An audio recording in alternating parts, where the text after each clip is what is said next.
Also auch schnapstechnisch stellt mir jeder Ösi sofort unter den Tisch saufen. Meinst du, ob das aus der Not heraus geboren ist, weil es meiner Meinung nach das österreichische Bier schon schneller ansteht wie das bayerische? Ja. Also letztens wieder einer geschrieben, das österreichische Bier ist besser. Das ist halt einfach, das ist wissenschaftlich erwiesen, dass das Schwachsinn ist. Ja. Es gibt vielleicht das ein oder andere österreichische Bier, das besser schmeckt wie das Düsseldorfer Alt. Ja. Das ist möglich. Ja. Aber es will mir doch keiner erzählen, dass irgendein österreichisches, vielleicht gibt es eine kleine Brauerei, die so wie die Gallier da irgendwo hinten sind, die mithalten können. Aber das kenne ich dann nicht, das Bier.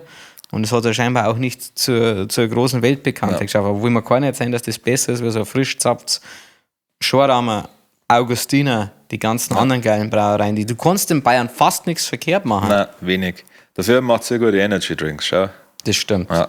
Und, haben wir auch schon oft genug gesagt, die besten, verfickten Schnitzel dieser Welt, das können, du kannst in jede scheiß bayerische Wirtschaft gehen und kriegst ein okayes Schnitzel, aber bei euch kaufe ich so einer Tankstelle und denkt man, wow, ich habe einen Michelin-Stern bei Schnitzel.